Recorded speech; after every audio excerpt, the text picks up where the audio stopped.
Hello दोस्तों, आज की सबसे बड़ी खबर आ रही है कि उत्तर प्रदेश सरकार ने ये तय किया है कि 69,000 के मुद्दे पर वो सुप्रीम कोर्ट में नहीं जाएंगे। अर्थात वो डबल जजेस की जो बेंच है उसके निर्णय को लागू करेंगे और यथावत लागू करेंगे। अर्थात उनको एक सूची बनानी पड़ेगी। तो क्या ये जो नई सूची बनेगी वो मूल सूची से एकदम अलग होगी? बिल्कुल भी नहीं। आइए जानते हैं क्या होगा, कौन बाहर हो सकता है, कौन अंदर बचेगा। सबसे पहले दोस्तों देखते हैं कि विभाजन कैसे है सीटों का।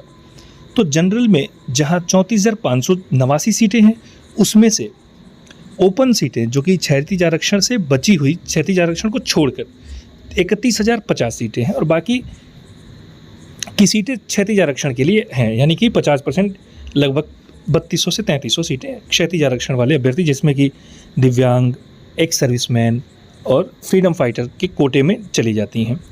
तो उनको अगर छोड़ दें, अगर हम मान लें कि उनकी सीटें भी सुरक्षित हैं, एकदम सुरक्षित हैं, लेकिन अगर प्योर जो कि कहें कि बिना जिसमें लिस्ट में कोई परिवर्तन नहीं होगा, वो एक जो सीरियल नंबर है, क्रमांक है, जो मूल सूची का क्रमांक है, वो है 31,050।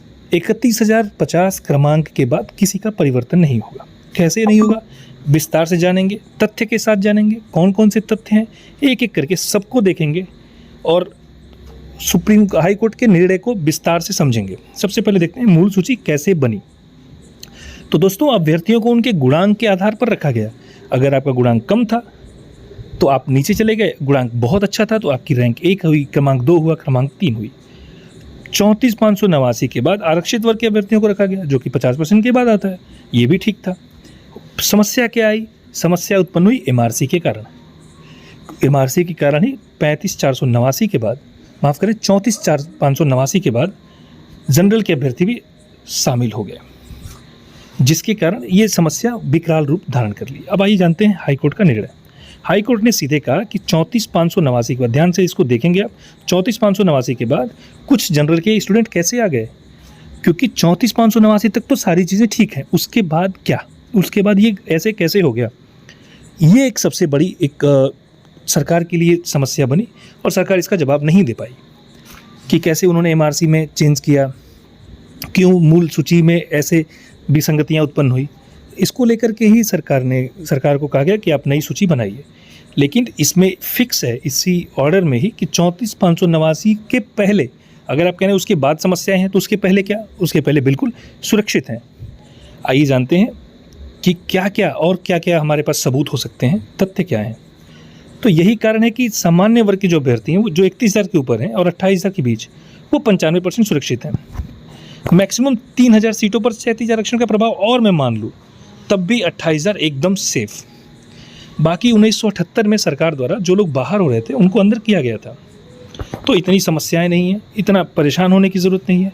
और जो लोग चिल्ला रहे हैं कि 19,000 सीटें खाली हैं, 19,000 सीटों का घोटाला हुआ, वो निराधार बातें हैं। इसमें सीधे सीधे एक नंबर दिया गया है, according to them at least 7,149 general category candidate have been selected beyond the available unreserve vacancies.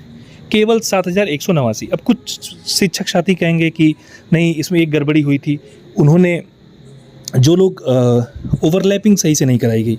दोस्तों, ओवरलैपिंग की इसमें बात ही नहीं आती है, क्योंकि ये गुणांक के आधार पर पूरी की पूरी भर्ती, एक भी अभ्यर्थी आप मुझे ऐसा नहीं बता सकते, एक भी अभ्यर्थी जिसका गुणांक किसी ऊपर वाले अभ्यर्थी से ज़्यादा हो और क्रमांक उसका नीचे हो, एक भी। मैंने बहुत सारी चीज़ें जांच पड़ताल की, बहुत लिस्ट देखी, एक भी ऐसा नहीं मिला। तो निश्चिंत रहें, सूची बनी है गुणांक के आधार पर। हाँ, ये मान सकते हैं कि जो 7,150 अभ्यर्थी हैं उन पर खतरा जरूर है, जो 34,589 के बाद हुए हैं।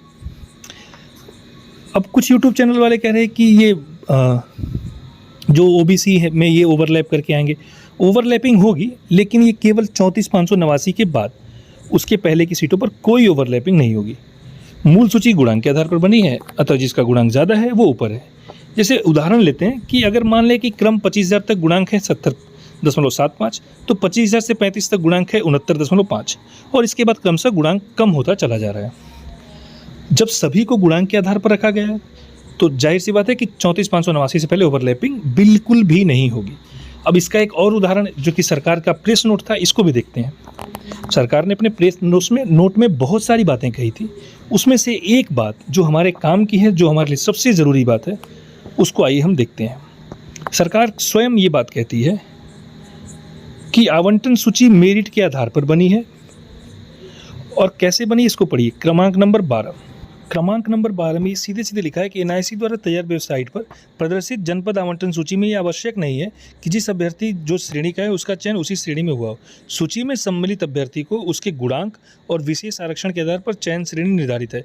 कतिपय असफल अभ्यर्थियों द्वारा ये बातें झूठी फैलाई जा रही हैं। अनारक्षित श्रेणी के अंतिम कटऑफ के बाद कोई अनारक्षित श्रेणी का अभ्यर्थी जनपद आवंटन सूची में सम्मिलित है तो वो सही नहीं है। ये सीधे सीधे है कि अगर उसके बाद कोई है तो वो गलत है। आज सरकार भी इस बात को मान रही है कि 34,589 के बाद अगर कोई क्षैतिज आरक्षण का नहीं है तो उसको बाहर जरूर किया जाएगा, और यही वो संख्या है 7,150। इसलिए दोस्तों केवल ये 7,150, हालांकि उससे ज़्यादा पद खाली हो गए तो ये भी समायोजित हो जाएंगे, लेकिन थोड़ा सा पहली हो सकता है जो पहली सूची है उसमें इनको थोड़ी निराशा हाथ लगे। अन्यथा की स्थिति में सबको, मैं फिर से कहूँगा, सबको भर्ती में रखा जाएगा, कोई बाहर नहीं जाने वाला है। धन्यवाद दोस्तों, भ्रामक समाचारों से दूर रहें। धन्यवाद।